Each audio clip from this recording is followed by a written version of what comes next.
એટલે કે ક્રમિક ભરતી જો થશે, મારું માનવું અંગત પણ એવું છે કે ભરતી ક્રમિક જ કરવી જોઈએ. એટલે આમાં એમનો પ્રયત્ન તો એવો છે, પણ અહીંયા થોડીક અસમંજસ એ રહેશે કે કોઈ એક ઉમેદવારે ટાટ એચએસ, માની લો કે હું જ મહેશ આજુલિયા, મારા માર્ક્સ છે અંગ્રેજીમાં 190 માર્ક્સ છે, તો મેં શું પસંદ કર્યું સાહેબ, પેલા ટાટ એચએસ સૌથી પહેલા મને પસંદગી આપવામાં આવી છે ને, તો કે ગવર્મેન્ટ સ્કૂલની. તો મેં government higher secondary school select કરી લીધી. હવે મને ત્યાં હાજર કરે ને એ પહેલા મને બીજો ચાન્સ મળ્યો છે નો, તો કે સાહેબ ટાટ એચએસ ના આધારે મારે grant in add higher secondary school મને સિલેક્ટ કરવા મળી.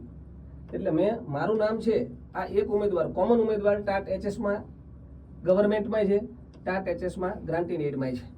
હવે એને બે જગ્યાએ એક જગ્યાએ રોકી રાખી છે. અહીંયા હાજર કરી દે મને તો ઓટોમેટિકલી હું નીચે હાજર થવા નહીં જાઉં. જો હાજર કરવામાં એવી ભૂલ થઈ જાય, એવી ન થવી જોઈએ, એવી આપણે આશા ચોક્કસ રાખીએ કે સાહેબ એમને અહીંયા જ હાજર કરી દો. પહેલા અહીંયા હાજર થઈ ગયા, એની પાસે ઓર્ડર 2 હશે, એટલે ઓટોમેટિકલી એક જગ્યા ક્યાં વધી ગઈ, ગ્રાન્ટ ઇન એડમાં વધી ગઈ.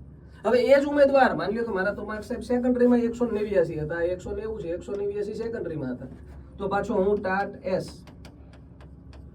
ગવર્મેન્ટ સ્કૂલની અંદર, ગવર્મેન્ટ સેકન્ડરી સ્કૂલની અંદર મારું નામ આવશે મેરિટમાં. વળી પાછું મને સિલેક્શન મળશે તો કે TAT S grant in add સ્કૂલમાં હું મારું નામ મેરિટમાં લાવીશ. જો હાજર નહીં કરવા માંડે ફટાફટ, તો અહીંયા બધે મારે તો ટેટ 2માં 128 માર્ક્સ છે, તો મેં પાછું 6 થી 8 માં ભર્યું હશે. 6 થી 8 સરકારી શાળામાં પાછું મહેશ આજુલિયા નામ હોય. એટલે એક જ કેન્ડિડેટ 5 શાળા રોકીને બેઠો હશે. કેટલી? 5 શાળા. જો એને સિસ્ટમેટિકલી હાજર કરવામાં નહીં આવે તો તમે સમજી શકો છો કેવી તકલીફ પડી શકે. એક જ જણ મહેશ આજુલિયા એક બેસવાનો ખરેખર અહીંયા છે, પણ એને જ્યાં સુધી ત્યાં બેસવા દેવામાં નહીં આવે ને આગળની પ્રક્રિયાઓ ચાલુ રહેશે, એટલે એ અહીંયા બેઠો હશે, અહીંયા હશે, અહીંયા હશે અને અહીંયા પણ બેઠો હશે. અને ઓલી પછી અનુદાનિત 6 થી 8 ની શાળાઓની અલગ ભરતી લાવવાની વાત છે, 1400 જગ્યાની, જો એ આવી જશે ને તો એમાંય બેઠો હશે. એક ઉમેદવાર 6 જગ્યાએ બેઠો હશે.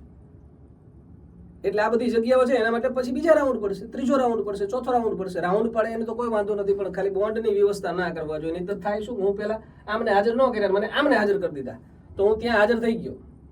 પછી શું થયું, તો કે પછી મને હાયર સેકન્ડરી ઓર્ડર મળ્યો, એટલે હું સ્વાભાવિક જ છે સેકન્ડરી મૂકીને હાયર સેકન્ડરીમાં જઈશ.